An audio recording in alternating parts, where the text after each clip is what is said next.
I'm Robert Sanchez, and I've been coming here to Atlantic Cape Community College since the 80s.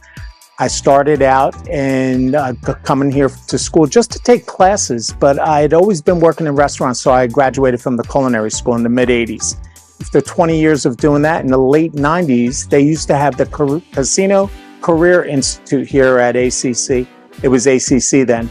And I graduated from that in the late 90s, had an awesome 25-year career in table games, working at the Borgata and at the Hilton and Bally's, really great places to work.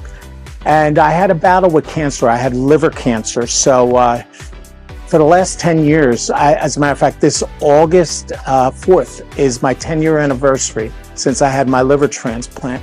But in the last 3 years, I've been feeling better. It takes a long time to recover from a liver transplant. And I've been coming here to studying addiction counseling.